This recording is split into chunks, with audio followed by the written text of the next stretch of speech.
commencer avec vous par une image qui a fait le buzz, comme on dit. Une image amusante, mais un peu ambiguë d'un Manuel Valls, ministre de gauche, en visite sur les terres d'un homme de droite, patron du Figaro, Serge Dassault, qui lui fait pourtant de nombreux compliments. Ça commence avec un de ses proches, le maire de Corbeil-Essonnes. Regardez. Mais je voulais dire un mot à Manuel parce que pour moi, pour nous, la sécurité, il n'est ni de gauche ni de droite. C'est la sécurité qui concerne tout le monde.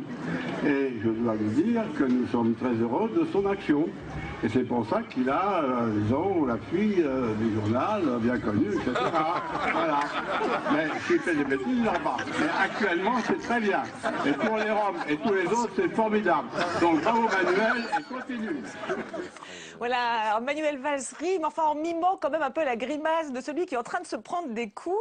Alors Denis Bertrand, verdict, est-ce qu'il est plus dans le sourire face au compliment ou alors quand même dans la douleur, hein, parce que ce compliment est un peu à double tranchant peut-être. Alors, comment vous voyez son attitude? Le double tranchant. Le double tranchant, c'est-à-dire d'un côté le discours qui pose la sécurité comme un universel, ni de droite ni de gauche, comme une sorte de principe et de valeur supérieure à toute appartenance partisane, et le plaisir non dissimulé, goulu même, avec lequel les hommes de droite proclament cet universel. Alors Manuel Valls, plaisir goulu ou pas? Non, justement, il est coincé, je dirais, il est coincé dans cette tension-là, et il exprime, à mon sens, oui, je dirais, un léger malaise dans le plaisir qui lui est proposé. Alors Alain Bouer, vous connaissez bien Manuel Valls, donc naturellement, on se tourne vers vous. Est-ce que vous êtes d'accord? Vous voyez plutôt le malaise, comme le dit Denis Bertrand, ou plutôt le plaisir? Je pense que le ministre de l'Intérieur sait bien que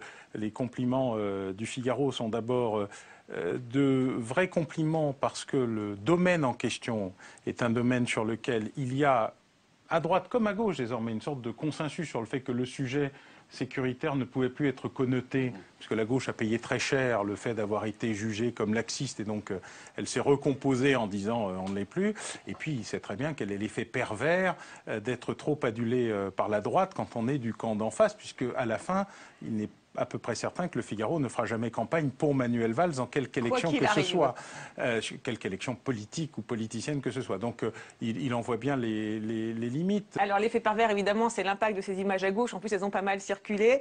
Elles sont reçues comment, ces images à gauche, Rémi Lefebvre? On se dit qu'il pense à la réaction des militants PS, là, qu'il anticipe les coups. Je ne sais pas s'il anticipe la réaction des militants PS, mais il est à la fois, je pense, flatté par la première partie de l'intervention sur sa popularité, et en même temps embarrassé, évidemment, qu'un leader de droite lui donne un blanc-seing sur son orientation en matière de sécurité. Et donc, d'ailleurs, je pense que cet extrait est emblématique de la position aujourd'hui un peu ambivalente de Manuel Valls, qui très clairement témoigne de la droitisation du discours du PS sur les questions de sécurité. Et en même temps, il a abandonné, et je pense qu'on y reviendra tout à l'heure, toute une partie du discours de gauche centré sur la prévention et avec une réponse qui est surtout centrée sur la répression, l'autorité. Donc, et en même temps, il veut apparaître comme un militant de gauche, il est de gauche, il est dans un gouvernement de gauche. Donc toute la dialectique de Manuel Valls, c'est à la fois de normaliser, à mon avis, le discours du PS sur la sécurité, tout en apparaissant, en se différenciant.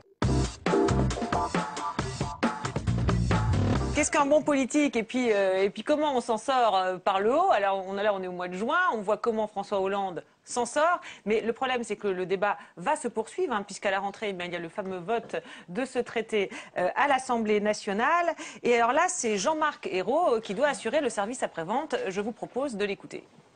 Monsieur Ayrault, c'était l'engagement numéro 11 de François Hollande. Oui, je l'ai relu avant de venir à votre émission. Alors, regardez, il disait je renégocierai le traité européen. Il disait je renégocierai, oui, il disait pas je compléterai, il disait je renégocierai. Je renégocierai. Dans le sens de la croissance.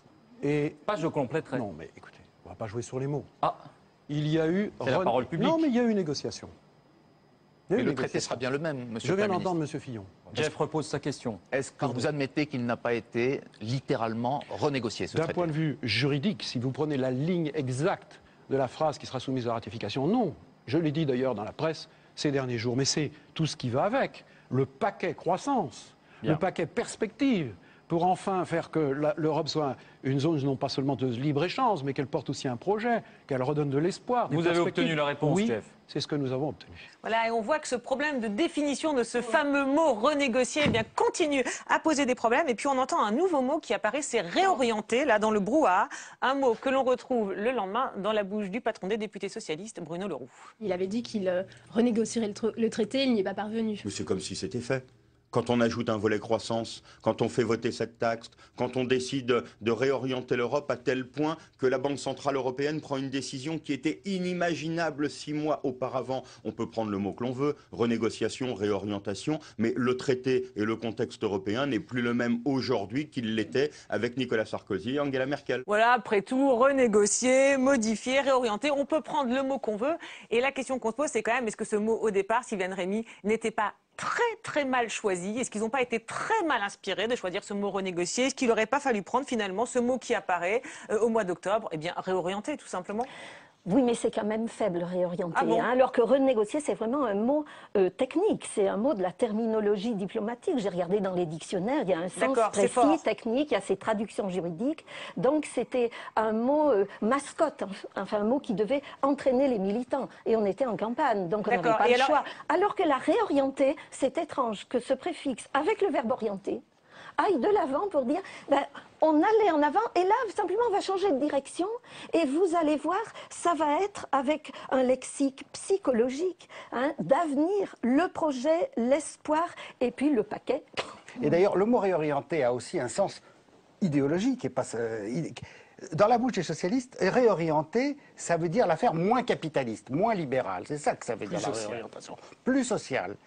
Et la raison pour laquelle, et on posait la question, est-ce qu'il a eu tort ou pas tort de dire renégocier, ça voulait bien dire on n'en veut pas idéologiquement, parce que l'Europe est libérale et c'est pas cette Europe-là qu'on veut.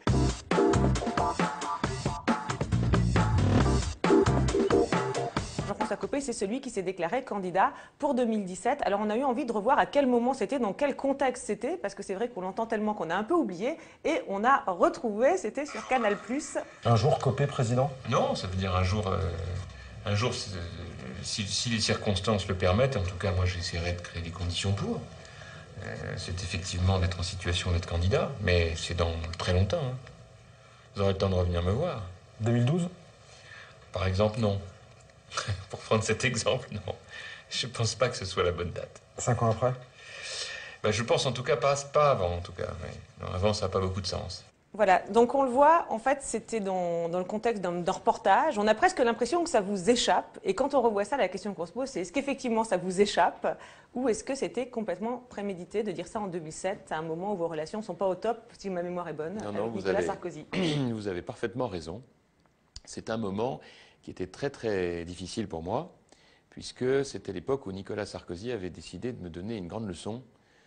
Il me reprochait beaucoup d'avoir été fidèle à Jacques Chirac jusqu'au bout, et à Dominique de Villepin. Et moi, j'ai toujours considéré que ma mission de ministre du Budget et de porte-parole du gouvernement commandait que là où d'autres partaient bien vite pour rejoindre Nicolas Sarkozy, j'accomplisse ma mission jusqu'au jour où je devais l'accomplir. Tout en sachant pertinemment qu'il aurait sans doute mieux valu, pour mon parcours personnel, aller plus vite le rejoindre. Il me l'a fait comprendre et même payer en me sortant du gouvernement lorsqu'il a été élu président de la République. Et c'est une période où ses amis voulaient m'enfoncer encore plus et me critiquaient énormément sur tout ce que je pouvais faire dans mes nouvelles fonctions de président de notre majorité à l'Assemblée. J'ai voulu simplement leur signifier que la vie était longue, que mon engagement dépassait les contingences immédiates et que j'avais choisi de consacrer ma vie au service de mon pays et que voilà, cela passait un jour, si les Français le voulaient, par le fait d'aspirer à un jour le diriger, si bien sûr, je le répète, les circonstances le permettent et les Français le souhaitent. D'accord, donc en fait c'était quelque chose de complètement prémédité. Voilà, parce que c'est vrai quand on voit l'image, on a l'impression que c'est un peu... Oui, bien sûr, mais parce que ça s'est trouvé là, ça aurait pu être une autre d'accord, occasion. vous aviez décidé de le dire et puis l'occasion s'est présentée, et voilà. Et puis on m'a posé la question, je n'avais pas l'intention de mentir, je trouve qu'il n'y a pas pire que celui qui vous dit qu'il n'est pas du tout ambitieux, qu'il n'a aucune idée de ce qu'il veut faire pour son pays, alors qu'on sait qu'il y pense, voilà.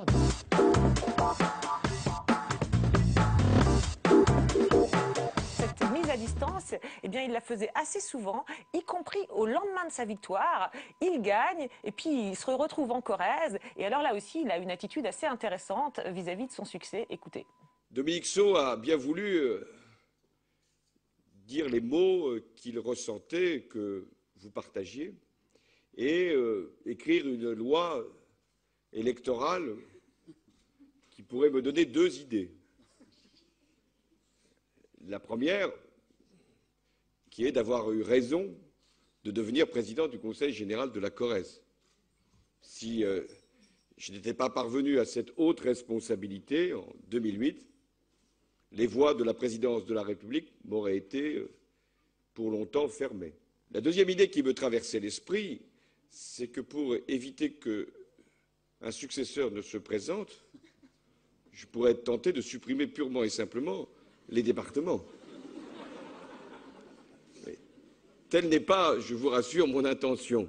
Ça rappelle un peu cette autre blague qu'il a faite quelques semaines plus tard, toujours à Avignon, à propos de son succès et de sa victoire. Ce festival formidable qui permet à des jeunes troupes d'être très fiers, parce que c'est le meilleur diplôme. On dit, je suis passé par Avignon. Moi aussi, j'étais passé par Avignon l'année dernière, je suis devenu président de la République. Voyez, votre avenir est tout tracé. Merci.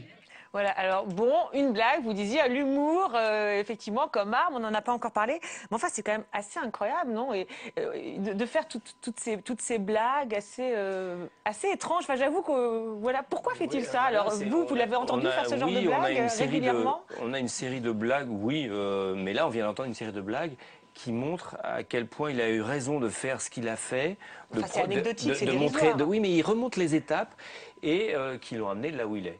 Mais ce qui m'embête un peu politiquement dans ce que j'entends, c'est on a l'impression qu'il a atteint un but. Il a atteint un but, être président de la République. Ça, c'est son but. Mais je trouve que c'est assez incroyable de le dire comme ça, parce que notre but à nous, les électeurs, c'est pas qu'il soit président de la République, c'est qu'il fasse quelque chose et qu'il en fasse quelque chose. Et je trouve que cette série de petites vannes, elles mettent un petit peu mal à l'aise. Ça y est, j'ai atteint mon but. Voilà. Et si je voulais, je pourrais même supprimer les départements. Je le ferai pas, mais il est un peu trop sur le contentement de soi, et puis finalement j'ai atteint le but, mais ça c'est un but qui l'intéresse. Ah d'accord, donc pas du tout humble là pour le coup. Non, pas du tout, pas du tout. Voilà, ok. Ça c'est Hollande, le monsieur petite blague, comme disait Laurent Fabius. Oui, mais derrière ces blagues, qu'est-ce qu'il y a? Ce sont des blagues qui sont certainement niaises, et c'est à l'abri de ces blagues qu'il est pudique. C'est-à-dire que c'est parce qu'il est, c'est parce qu'il est cet homme-là, c'est parce qu'il est cet homme-là qu'on ignore qu'on ignore le grand politique qu'il est. C'est parce que vous avez donc là. Donc il veut cacher qu'il est un grand politique. Voilà, avec c'est une blagues. façon de se cacher.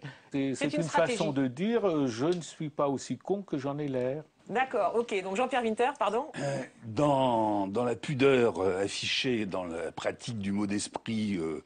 Sinon systématique, en tout cas récurrent, vous posiez très justement la question de savoir qu'est-ce qu'il faut cacher.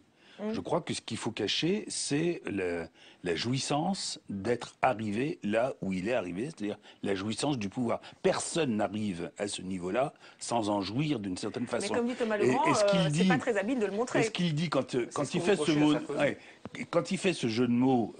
Je dirais pas qu'il est niais, mais en tout cas qu'il est très qui tombe à plat, notamment celui sur les départements, sur la suppression des départements. C'est une façon de dire voilà, je jouis d'avoir potentiellement, parce qu'en fait il ne l'a pas directement, en tout cas, je jouis d'avoir potentiellement ce pouvoir d'un trait de plume d'effacer les départements, mais je vous rassure tout de suite, je n'en ferai rien et c'est une pure jouissance personnelle.